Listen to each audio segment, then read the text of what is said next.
Hello lovely people, welcome back to my channel. I hope you are all well. We are back with another guide to video. If you've never seen one of these before, basically when I see a show, for the most part I try and do a chatty style review video, which will be coming next, and then we have this video which is where we discuss any sensory things that I found or just my overall experience of a show. If the show comes with any content warnings, that's where these come in. And this time round we are talking about the one, the only Hamilton. So if you want to know my guide to this show, stick around and we'll get into it in 2 whole seconds.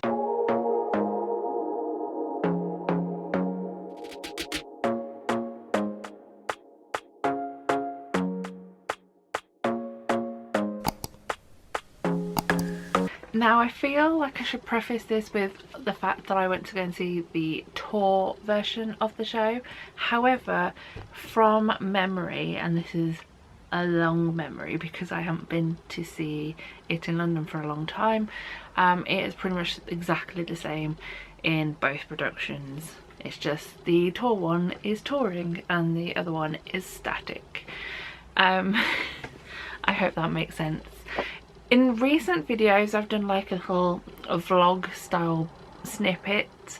I didn't do one for this video, you might have noticed.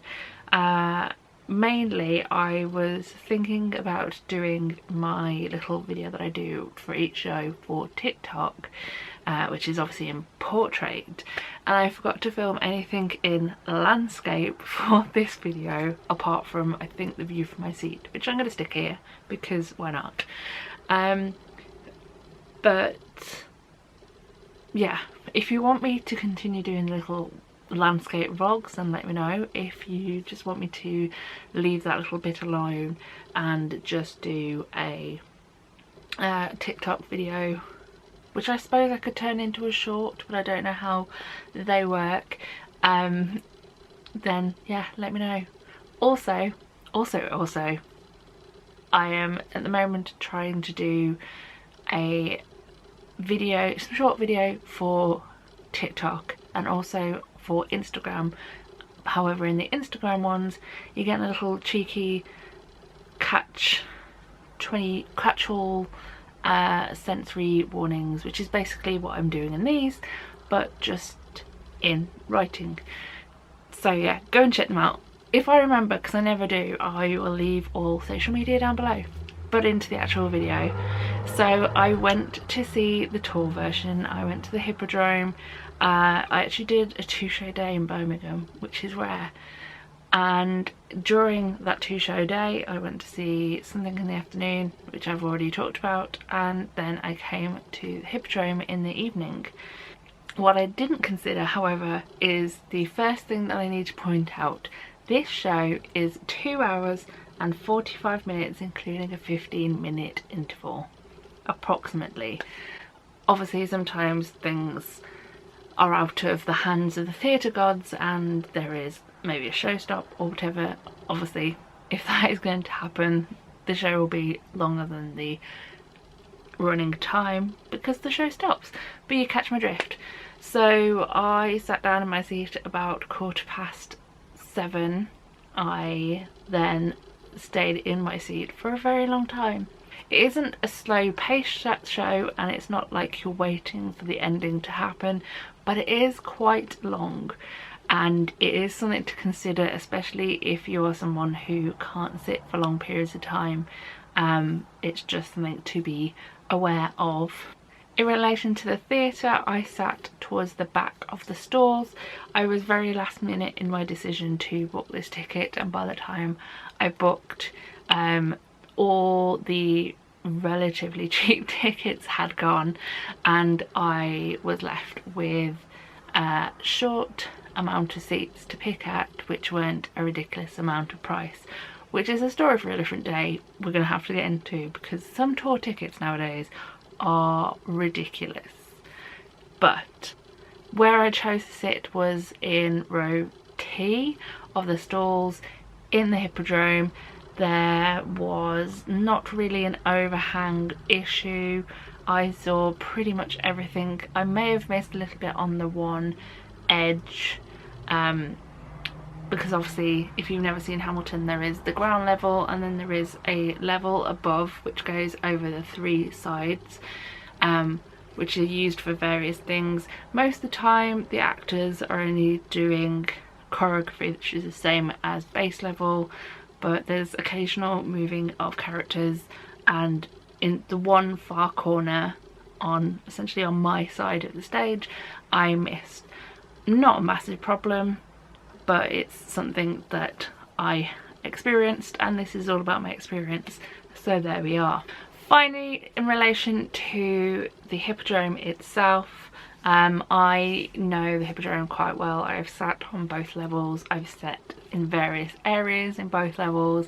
I've never had a problem with my seat or the width of the seat or the depth or anything to do with the seat. I've always had decent leg room and I've never had a problem with sight lines, so I can't complain about anything to do with that. I also enjoyed that since my last visit they have put in some water canisters, bottles, in which if you need a drink of water you haven't got to stand in a long queue and ask someone very nicely at the bar to fill up your water bottle, because you can do it yourself. Obviously don't take like a massive water bottle and try and fill that up in the interval, because there will be a queue behind you, but I filled mine up prior to going in. I also then refilled it at the interval, and yeah, it's the best thing in the world. I always try and take a refillable water bottle nowadays, and to know there is somewhere to do that is absolutely epic. Now to get into the sensory area of this video. Like I said at the beginning, I have seen this show previously, and I also have, obviously like most people, seen the Broadway streamed version or recorded version. You know which one I'm talking about, the one on Disney Plus.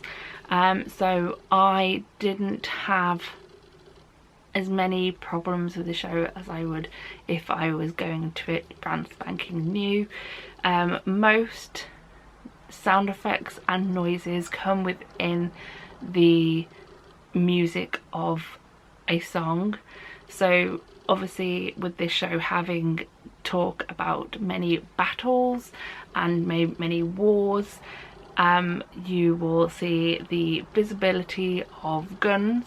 None of the guns are shot on stage, they are prop guns, and any gun sound effect comes from part of the music or through the music, so they're, to me, not as loud, and they're obviously less shocking and out of nowhere because they are part of the music, if that makes sense. So for me personally, I don't have a problem with the gun noises in this show, but if a gun noise or a gun or cannon firing is something that you are not a fan of, then that is something to be aware of. The same with lighting. There is an occasional flash, but it also comes with either a sound effect or with a vocalization of someone saying, for example, boom. The light flashes at that one point. It is not devastatingly bright flash, it is just a quick flash of a light. Obviously if someone has photosensitive epilepsy, that is obviously something to be aware of, but just like with the gun sounds, they come incorporated with the music, so it's less of a surprise and more of something to be aware of. Having seen the show previously a long time ago, and also listening occasionally to the music on the Broadway cast recording, for me personally, I wasn't as affected as I probably was the first time round. The day, it still made me cry quite a lot in the act 2. I don't know what it is, it's just something about the show. It makes me sad, but also happy, but also sad. You know, those shows. But yeah, for the grand scheme of things I was okay. My main problem was that I stepped into the theatre with a headache and had to battle that for the entire show, but that isn't really a sensory problem or anything, it's just a me problem. Aren't I lucky? But anyway, I think that's all I need to say. As always, if you feel like I'm missing something out, then please leave it in the comments down below to help other people, because we are all in this together, as the cast of High School Musical would say. But that is pretty much it. I'm going to leave you alone. So thank you very much for watching. I hope you enjoyed. Come back next time for the chatty review on this show.